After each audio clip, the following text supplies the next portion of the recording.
record before I forget. Thanks so much for being here, everyone. Thought maybe we could just start by just doing a brief little intro of our name, kind of like our background in growing, like a brief summary, and where we're calling in from, just so we can kind of get acquainted to each other. And Dee, would you like to start for us? Sure. My name's Deanne Yates. I own and operate Fly My Farms in Tarzan, Texas. So that's going to be in far west Texas. We're south of Lubbock, about 80 miles, north of Midland, about 40 miles, 35, 40 miles. Farm and ranch my whole life. Have had a market farm that is on now about 4 acres for the past 16 years. My husband and I farm wheat and cotton, run cattle. So that's my background. I got my start at market farming at the Midland Downtown Farmers Market, which was the only local farmers market at the time. It is a year-round market. We operate every other week through the winter. And when I started the market farm, I thought that's all I would do. But since then, I branched out to do some special events for schools, things like that. But also work with about 7 different family-owned restaurants. So that's what we're doing right now. Beautiful. Alice, would you like to go next, ma'am? Sure. I'm Alice Hill. I live up in north central Kansas, Russell County. I'm working on developing a community food hub, I guess you would call it, a little food market in our town of Luray. Just getting excited about all the little seedlings that are coming up under my grow lights right now. Broccoli and cabbage and tomatoes and peppers are sprouting. It's always the best time of the year. The next best time is when you get them all planted. And the third best time is when you're all done and you can take a bit of a breather. But we've had our market going now. We're just coming up to our year anniversary, and we're hoping to do a little gift basket celebration. We're up to 15 vendors, a lot of them very sporadic, but it's growing. Offering some new things, some note cards by a local artist, which are really beautiful, local photographs. So there's what I've found by all of this is that it's a developing a social network and knitting. We're knitting that community back together, and that's very inspiring to me. I'm not very social in my nature, but I like to watch other people have a good time. Thank you. Thank you, Alex. Dan, would you like to go next, brother? Yeah. Hi, everybody. Dan Hobbs. I'm in the Cortez area. Actually, let's see. I started farming at a pretty young age. I grew up in Denver, but I just had a great love for agriculture after spending some time in South America. And I spent all the 1990s farming in northern New Mexico in various locations near Ojo Caliente, Taos, and then over in the Las Vegas, Mora area, and then along the Pecos River for a while. We then migrated up to Pueblo, where we farmed in Colorado, where we farmed for 20 years. And we were focused largely on garlic and seeds and some fresh produce. And the deeper we got into the seed work, the more we realized we needed a more favorable location for the seed production. And so we started looking for a real isolated farm, and we found it in the Four Corners region. And you know, the thing that really drove us out of Pueblo was the corn. There was so much field corn produced there, and we were getting into these heritage corns of the Southwest, blue corns and you know, other interesting flower corns. And so we're kind of well, we are located in this area where corn really evolved 2,000 years ago to higher elevations. And so it's kind of fun bringing some of these varieties back to this little canyon where we're located. It's called McElmo Canyon. And so we are gearing up for our first season here, and kind of in that same exciting position that I guess Alice mentioned of seeing the seeds germinate inside the high tunnel. Everything's clean, no weeds. It's all promise. And so this time of year is kind of expansive, you know, and everything we're going to do, but pretty shortly, I expect we'll be starting to pare down the list of what's really achievable as we move into the field. So that's basically it. Beautiful. Daryl. Yeah, Dan, that's amazing. You're like on your third or fourth lifetime now. Yeah, exactly. I'm never moving the farm again, though. I tell you, it was like six trailer loads to get everything over here, and we're still not done. Yeah, wow. Well, good to be with you all this morning, and among all you esteemed folks who are longtime growers.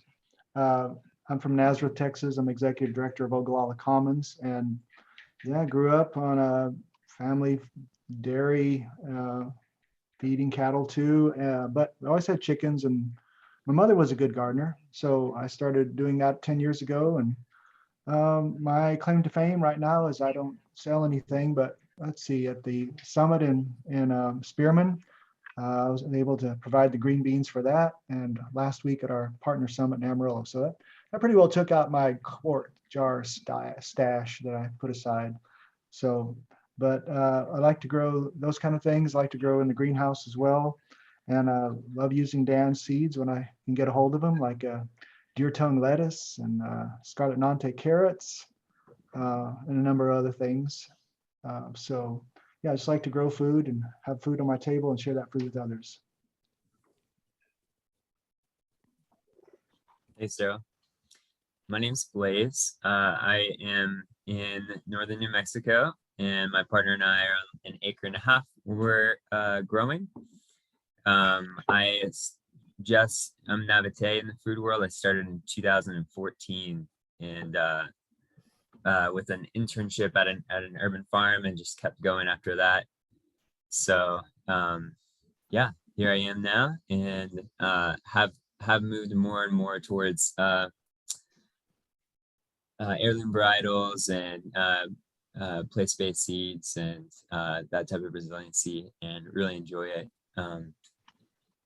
So yeah, thanks so much for being here, everyone, today. We have a couple ways we can go. I have like a little mini presentation to kind of create a container that we can move in if you would like, or we can just kind of share some thoughts and stories. Or Dan, if you would like to talk kind of informally for a little bit, you're more than welcome to do that as well. So yeah, does anyone have a specific preference? You can go with your presentation, Blaze, and then Awesome. go from there. Okay.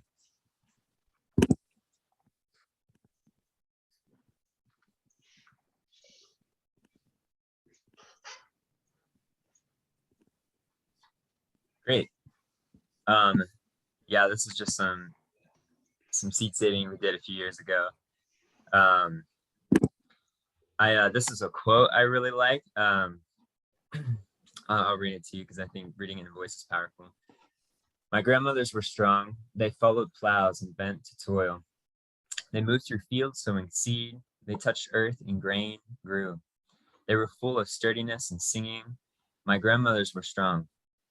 My grandmothers are full of memories, smelling of soap and onions and wet clay, with veins rolling over quick hands. They have many clean words to say. My grandmothers were strong. Why am I not as they? I think that is really powerful. It speaks to grafting into lineage. And I heard this individual say that she prefers to use the words seed keeping instead of seed saving, because she understands that we're saving story and we're saving the individual and all that went into that movement, rather than just a piece of produce. And so yeah, I just kind of wanted to start with that little saying. So, and there's a little bit of a corn that we saved from this year's harvest. I think there's a couple different ways that you can look at seed sourcing. One is through seed exchanges.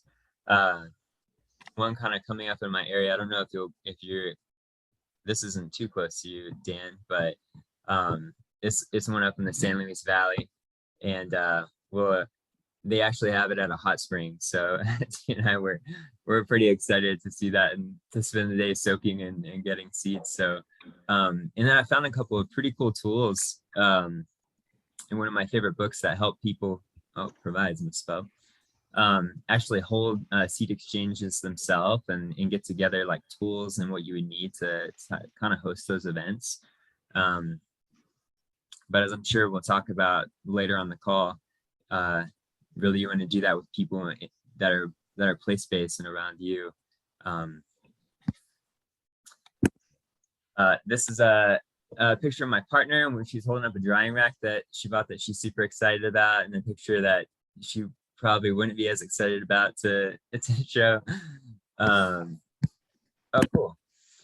Which we use it mainly for like a lot of like petals and leaves and flowers. So, and then lettuce in a not good spot, being choked out by some gosh, what is it? Thistle coming up hot and heavy. So that's in that, you know, post the promise of an empty weed area, Dan. But anyway, we'd like to hear some other people's stories on seed saving with lettuce here after a while. That's an area I haven't moved into yet. And I thought we could share and take some time, and I could record, but on kind of our experience and expertise and in history with saving some of these different varietals and some challenges and hiccups and, you know, successes. So would anyone like to go first in that space?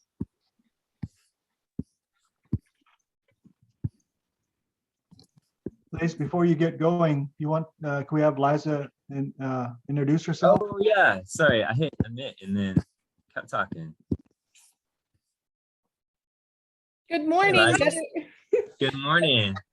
Better late than never, I guess, is my motto Yeah. this morning. No, I'm glad to be here. I'm Liza Marin. I'm with the San Luis Valley Local Foods Coalition, and I am a personal seed saver gardener and participate in a seed exchange that we've had here for many years that'll be taking place April 2nd at Joyful Journey.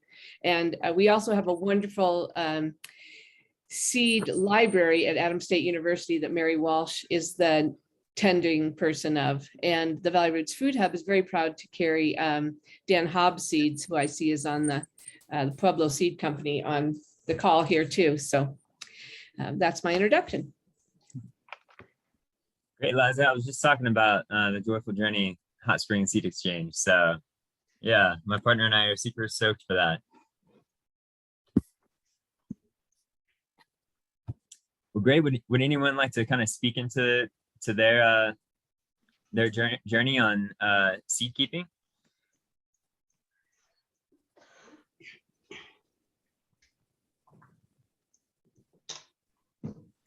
I can, good morning, Liza. It's good to see you. I could jump in with some early mistakes. Maybe that's a good place to start. Yeah. So, and maybe I'll tie in a little story about consolidation and national seed companies while I'm at it, because they're kind of related. So in the 1990s, there was this groundbreaking seed company called Seeds of Change. Some of you probably heard of them. They had a pretty established name, and it was kind of a raggle-taggle bunch that started it. One of the guys was Stephen Badger, who's heir of the Mars candy bar fortune. And they bought a farm down in Gila, New Mexico. And many local seed heroes that are still in this space were involved at that time. Rich Pecoraro, who's now up in Boulder, Migdio Bayonne at Tesuque Pueblo, Alan Capular up in Oregon, and Gabriel Howarth, who recently passed away. But, some of these guys were just these really pioneering seed growers in the 80s and 90s. And so they started up Seeds of Change with some, very ambitious vision, and started collecting seed from all over the place, and especially the Southwest. And so anyway, our first seed growing contract was with those guys in 1996 when we were farming on the Pecos River near Antonchico, New Mexico. And I was just so excited to be a new seed grower. And so we took on a Cocozelle zucchini contract. Cocozelle is a nice Italian, really tasty, open pollinated zucchini variety. So I had my plot there, and I had some acorn squash right next to it. And then I had the seed production manager come down to inspect what we were doing, as they often did in those days. They were sort of, they were kind of like the early organic certifiers. They used to go out and, really work shoulder to shoulder with their growers to make sure things were going okay. And so this nice fellow, Steve Peters, came out and he looked at the zucchini crop, and he looked at the acorn right next to it, and he said, well, we can't buy that seed crop. Those are the same species. And I was like, so the acorn and the Cocozelle were going to cross-pollinate, of course, and come out with something very strange looking that wasn't marketable. And so that was sort of my first foot into the water, and realized that I had a lot to learn about plant biology and how to isolate crops, and what's an outcrossing crop versus a self-pollinating crop.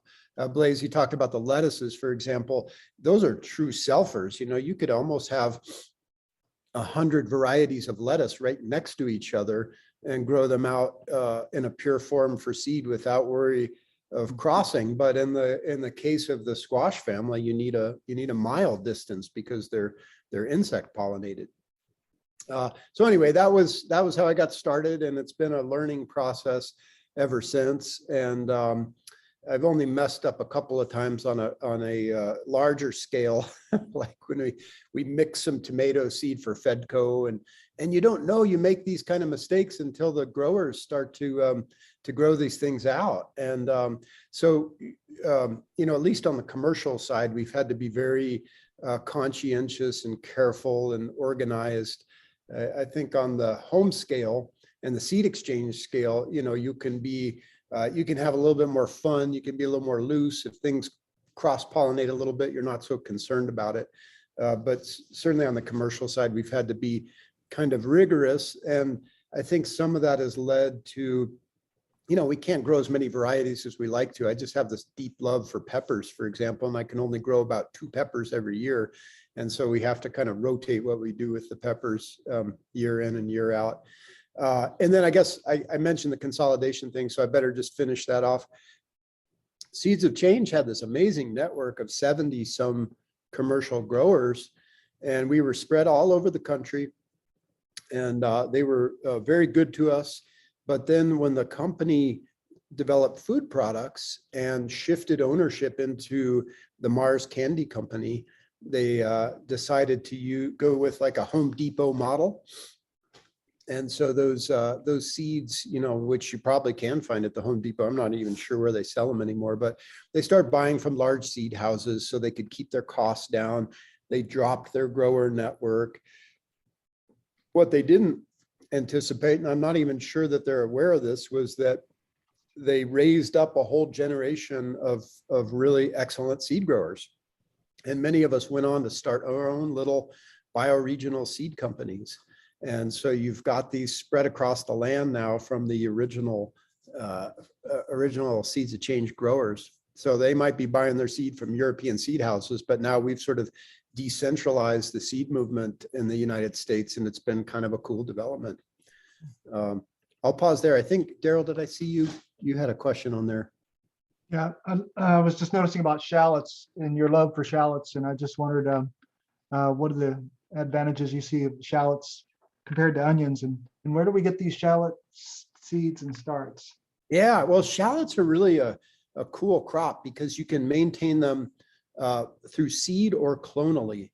And garlic, for example, is a clonal plant, right? You replant the the cloves every year. And that's why they're so susceptible to disease. Like with many of your seed producing plants, you can break disease cycles, by producing the seed. But garlic, you have to be very careful. So shallots, same deal. If you maintain it clonally like we do, you have to be very careful, continue to move it into new areas every year so it's not susceptible to disease.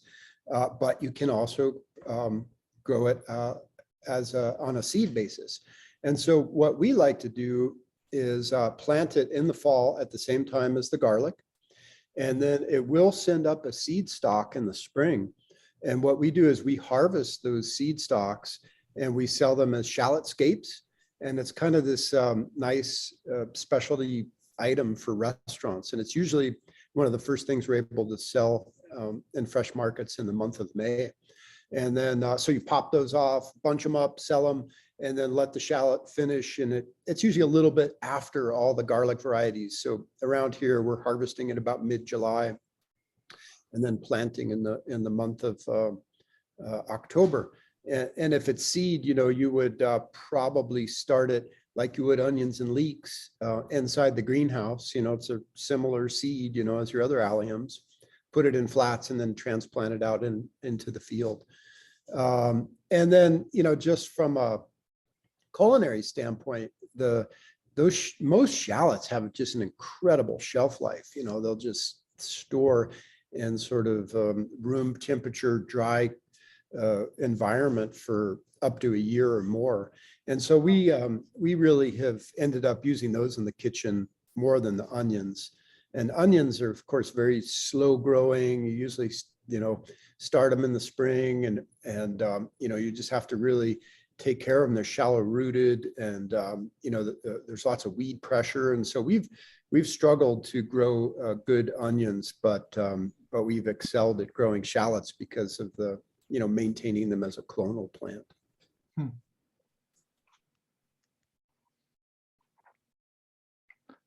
Thanks for that, Dan. Shallots, who knew? And I wanted to ask about peppers. Are they one of those distance required plants that they have to be separated? Yeah, the 300 feet is I think the official recommendation. And the hot varieties cross more readily than the sweet varieties. And of course, you really want to be careful if you have a hot and a sweet, because you can sure mess up your, either one, if those cross pollinate. But yeah, I think 300 feet is the going recommendation. And, they are semi self-pollinating, so insects will cross-pollinate those. And I think tomatoes, they kind of keep changing the distance recommendations on the tomatoes too. I think it's around 300 feet as well.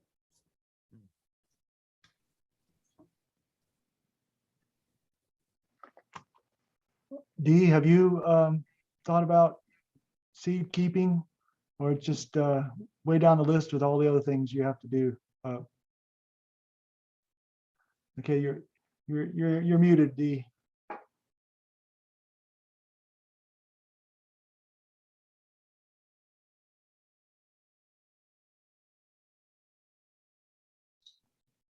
There we go.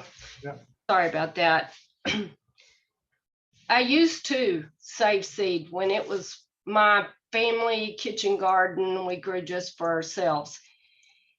Now seed saving is one of those chores that I would love to do more of it, but no, I reach out to some companies that I have great germination on and just grow. But I have a deep respect for everybody that's doing seed saving and coming up with new varieties. And I have a passion for peppers also, Dan. So I have to be careful of that. I try to grow way more varieties of any one vegetable than I have time to mess with. But what companies do you are you finding good germination rates with? Johnny Seeds is one I use a lot because they have the varieties of greens that I do like to grow and perform well here in West Texas. Baker Creek Heirloom is also another company that I've had really good, dependable luck with. True Leaf, I've bought a couple of things that I'm anxious to work with this spring. That's really the three biggest companies. And I mean, size doesn't matter, but quantities, the varieties I was looking for, I came up on them years ago, and they've been very dependable, and their prices, I think they've tried to maintain best they can. Everything's got more expensive. I try not to raise my prices. I'm kind of like Alice about that. It's more about serving your community, or just as much. That's what makes me happy too. So it does factor in, just like anything else does. Seed price matters. Mhm. Liza, can you talk a little bit about your seed library for your bioregion, and like, did it have some really humble beginnings? And So sure, Mary Walsh is the librarian who's been there for many years, and she's part of the community gardens board with several of us.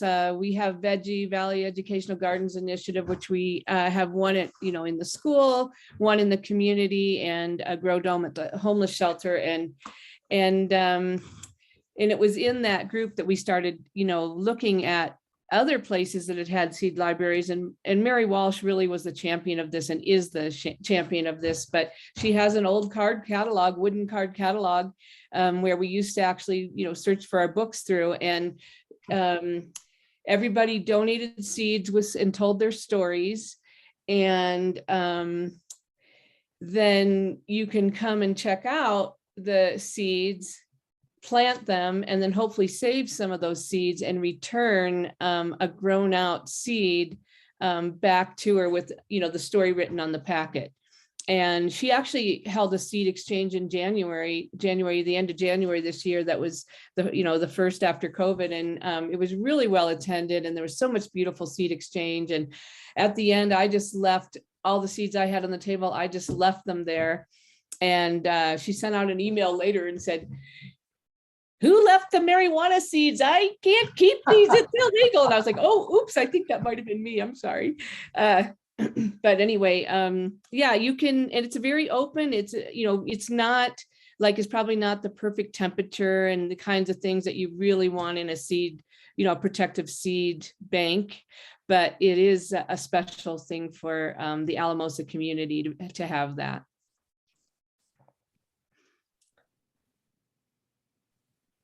And I'd love to just tell a little bit of a personal story if, nobody please cares. go. I'm no expert. I love, Dan, I want you to know that, of course, we all are itchy right now for spring. And even though it was, something like 10 degrees this morning when I woke up, but I'm starting tomatoes inside, and I have some of your Afghan orange seeds, and I've been nurturing them. And actually, a woman at that seed exchange at the end of January gave me a planted tomato seed, and it didn't germinate, and it was only one seed in a pot. So I just started, I need something green growing, and that's the very first. I planted 3 different varieties of tomatoes, and that's the only one. It came up this morning. It's about a ½ inch tall, and I felt like taking a picture of it and posting it on Facebook like a proud mother or something, but I didn't do it. But I moved to Saguache County a long time ago, and maybe it was 25 years ago. I was walking in Saguache, and this older woman, Marcella Flickinger, in September, and she came to me, and she had a handful of something, and she said, "Here, I want you to take these. These are Cosmos." And she handed me these curly things, which you all probably know what Cosmos seeds look like. But she handed them to me in a handful, and that is the first time I ever realized that you don't have to go to a seed rack and buy a pack of seeds, that you could actually. So Marcella Flickinger, she's long gone. But I just thank her for that moment where she handed me those Cosmos seeds and made me realize that seeds came from plants, not from packages in a rack. And then years later, I became a seed saver, but not really. I just was saving seeds. And I went to the Tewa Women's Conference. They had a seed exchange that they opened up to beyond their pueblo. And when I came in, they said, if you have seeds, come over to this section. And I had seeds to share. So I went to that section and they put a thing around my neck that said seed saver. And I went, I don't know. It changed me. I thought, oh, I'm a seed saver. And I still, that was, I don't know, 12 years ago, I still have that thing they put around my neck because it was quite an honor. And they actually created a seed sovereignty resolution that's very beautiful. I was trying to find it. I have 2 computers here. I wasn't not paying attention, but I was trying to find it to share with you guys. But it was such a beautiful, just talking about the sovereignty of a seed and what it carries and the memories of our grandmothers and talked about. And then I got to go to the Food on the Border conference and Gary Nabhan and Native Seed Search and all those folks.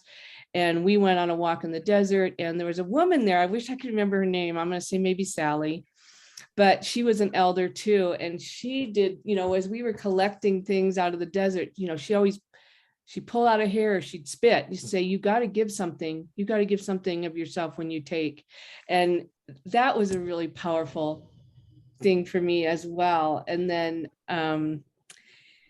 the last thing I got to do, Gretchen Grenke and others held a food sovereignty conference in Cortez, and Rowan White spoke, and she's a Native woman from Canada. And she just, oh my God, the way she talked about seeds, and she talked about rematriation and how we need to rematriate back to back to Mother Nature, all these things that we've taken. But the thing that really stood out to me is she said, and seeds are a reflection of the people, of their people. And in the United States, we're a broken people, and we create broken seeds in laboratories that are reflections of who we are. We don't know who we are, and we create these seeds in laboratories that show who we don't know, that we don't know who we are. But remember, you have ancestors, and you once had beautiful relationships with beautiful seed. And that was really profound to me too, because, just anyway. So I just want to tell a few little beautiful seed people out there in the universe that have really inspired me. Dan, just following him on Facebook is a wonder to see all that he's doing to bring back, control over our seeds and seed stories and really nurturing seeds in a beautiful way. And so, anyway, I invite you all to come April 2nd to Joyful Journey. And there'll be, I think Devin Pena is going to speak, and so is I'm seeing her face, but Shirley Romero, who fought to save the land grant and down in San Luis for the people there that always had that mountain. And then this guy came in and bought it, and she led the charge to get the rights of the people to be able to hunt and get timber on that original land grant. So anyway, there'll be speakers at the April 2nd event. And Jesus Flores also. Yes. Yeah. Thank you, Alice.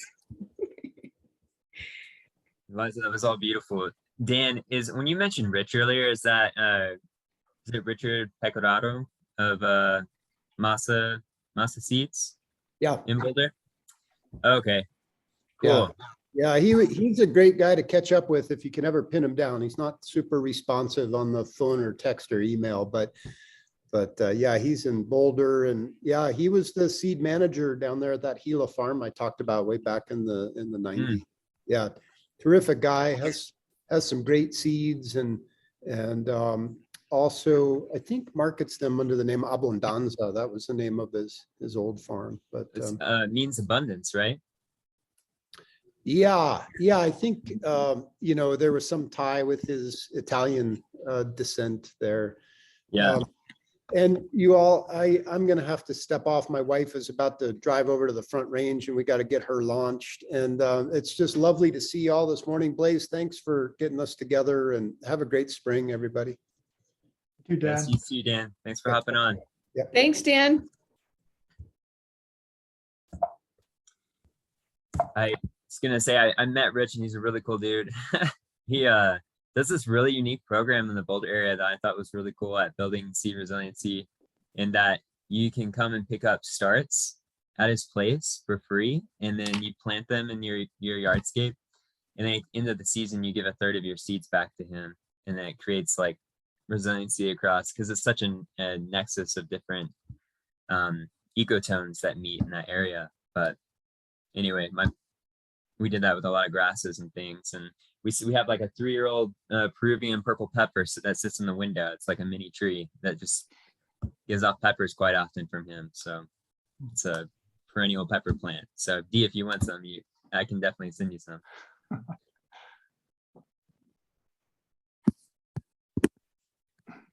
Well, Dee, you're muted. There you go. I've got West Texas dirt, so keep hacking it up this morning. Liza, you were talking about your tomatoes earlier. Tomatoes are something that's kind of difficult in our area, and I'm always drawn to the heirlooms, mainly because of the people's story connected to the heirloom tomatoes, but always looking for a good heirloom that will grow and produce under drought and windy conditions. So keep me in your thoughts when you're. Well, if you send me, if you give me your physical address, I'll mail you some. Brian Pike, he does high, what does he call it? High Valley Seeds or something. But anyway, he has a tomato that is, it just is in his garden. It was in his garden and it was pervasive, and he couldn't. And so he started seeding it, and it grows. It's amazing how it grows. And we are, like at, I don't know, 7,800 feet. And we used to have a 90-day growing season. I think climate change is making it wonky. Sometimes we had so anyway, but it really is a pervasive, nice seed. And I'd love to share some with you. Okay. I appreciate it. Tomatoes are a challenge for us. And it's because you're in Texas, aren't you? Isn't it a longer growing season? Yes, we do have we have a long growing season, but tomatoes in our area do not like the high heat.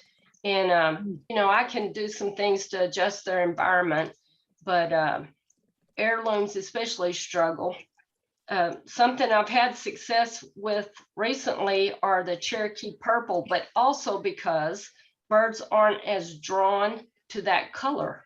So red tomatoes, just about any fowl's attracted to red. So they'll leave my orange tomatoes alone. My black and my deep purple tomatoes have less damage due to birds. So that's another thing I look for.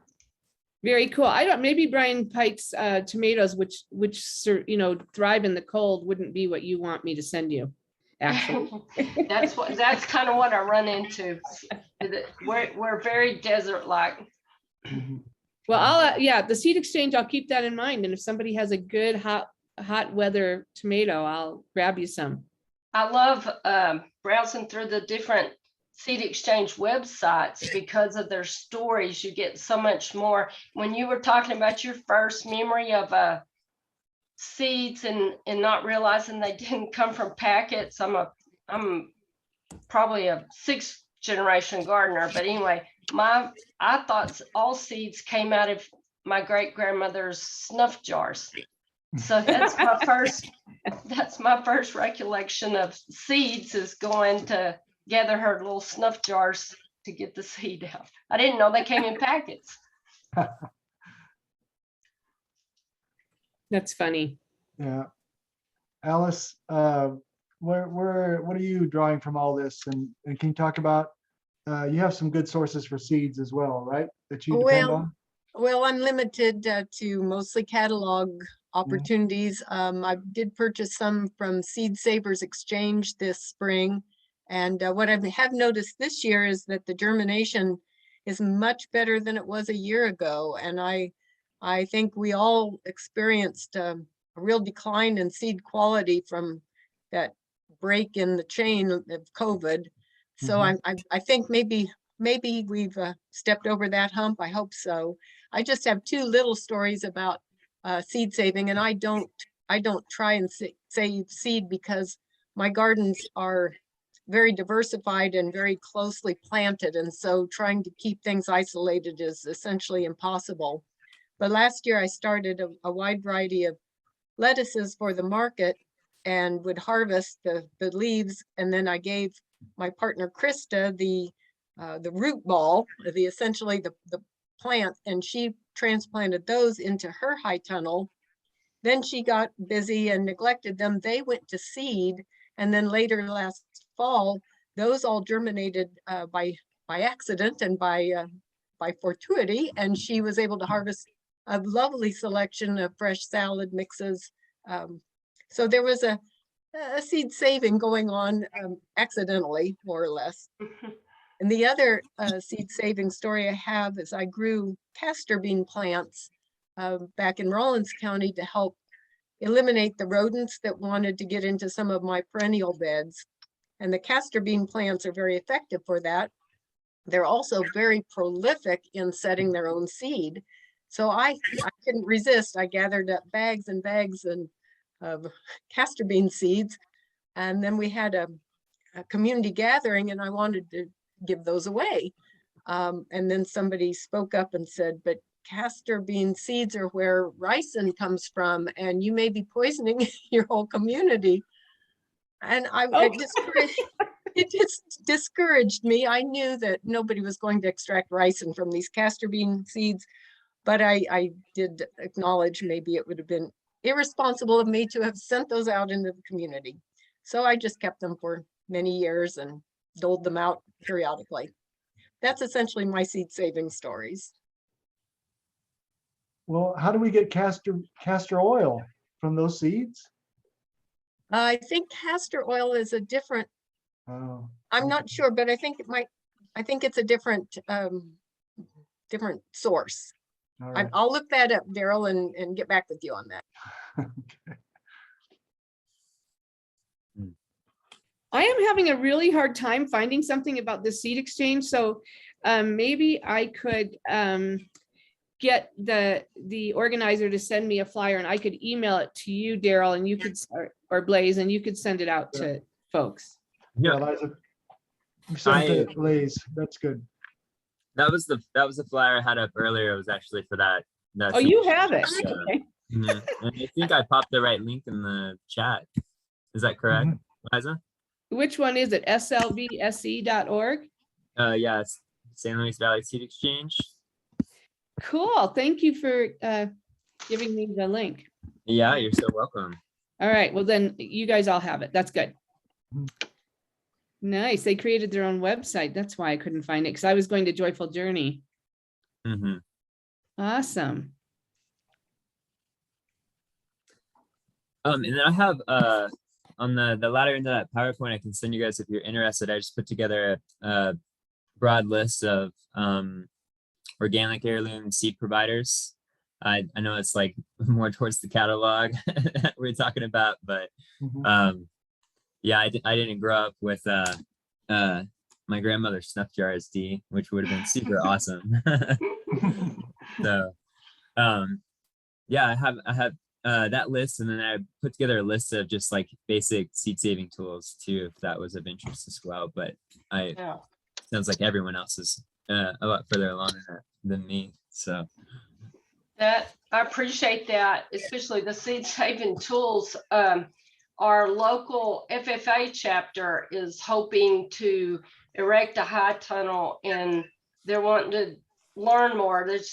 It's always amazing to me how thirsty kids are to embrace growing their own food, making their own butter, all of those things. Anyway, long story short, I think it'd be amazing to introduce them to seed saving. It's, although I just physically don't have the time to do it, I'm always just super thrilled to read about people that are traveling the world trying to make sure that we do have all these varieties and are taking the time to do that. And that's a whole world kids can be introduced to. So I think it'd even be a great event to get a speaker to talk about how they do that, why they do that. And like I said, the stories associated with all these rare seeds are just amazing. Just the human connection to what feeds our body. Well said. Yeah. Blaze, Yes, Blaze, sir. maybe you could wrap up today by talking about the Great Zucchini Roundup as a community food action. Okay. Yeah, we're doing this event in southeastern Colorado, where we purchased a lot of local zucchini seeds, and we're going to do a mass seed distribution to schools and advocates and families, and we even put together purchase agreements for growers to be paid for their produce at the end, and have a more equitable growing route. And like long-term vision for supporting supply chain.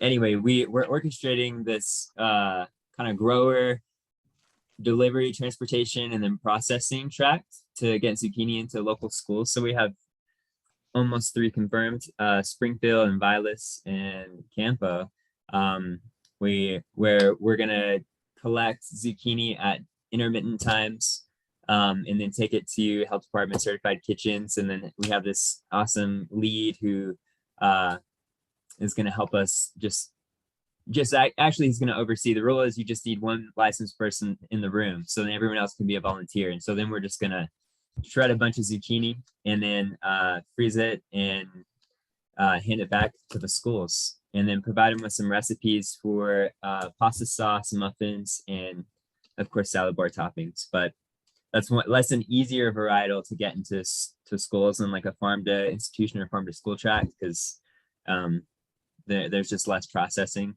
in the way. So yeah, we're doing that, and it's really cool, grassroots, and it's gonna be fun, and hopefully it's gonna rally a lot of people. Awesome. That's beautiful. Yeah, it is. So if it works in Baca County, Colorado, then we can take it anywhere and use even different things. But people have a lot of zucchini. I think that was the idea, that this would be an easy, and you can turn it into so many things in school lunches, as a frozen product. So yeah. So that's Yeah. gonna be moving forward the next couple months. Yeah. Can I show it 1 picture, if that's all right, of this seed saving technique I'd never heard of? So I've spent like hours before. I've made like the mesh kind of boards, and you just throw the seed up in the wind, and then you just remove the chaff after like a long period of time, which is a really fun way to do it in community too, as you're talking about Dee. You're usually with people and you're just talking, and it's just how it's meant to be. You're just like sharing a moment. It's not a task to get through. But anyway, I found this really cool little invention, for lack of a better word. Let me share my screen real quick. I thought it was pretty rad. And you just you hook up a vacuum hose or like HVAC hose, and I don't know if you can see right there on the bottom left-hand corner. And then there's like a plexiglass on the front of that wood covering, and then it blows the seed and removes it from the chaff, and then the heavier part falls down. I just thought that was a really cool method. Yeah, And that's what- awesome. Yeah, it's like a seed aspirator, homemade seed aspirator. Huh. Pretty sweet. But unless you wanted to do it in community, then Yeah, Put your vacuum cleaner to work, Blaze. You're right. Yeah. Your shop vac too. Yeah. I was like, man, that's pretty cool and low tech and Mhm. quick. Yeah, it is. It kind of makes me think of my bee observation hive, but that'd be a great deal to set up so the kids can see how you even separate the seed that And they way. can watch it. Yeah. Yeah, yeah. Hmm. That's cool. Thank you for sharing that, Blaze. Mm-hmm. You have a link on that, Blaze? You know, I can send that to everyone. Yeah. Good, good. Mm-hmm. Well, thanks so much for being on the call, everyone. Today, this was a really good story. I'll make sure to send out these resources at the end of the call, and see if you wanted some of those pepper seeds. I would love to send them to you. So, Liza, my partner and I plan on making it to that seed exchange in April, so we're stoked. Oh, good. Well, I look forward to meeting you in person. Yeah, you as well. Alice, Awesome. it's great to see you today. Thanks for setting it up, Blaze. Yeah. Take care, everybody. Thank you.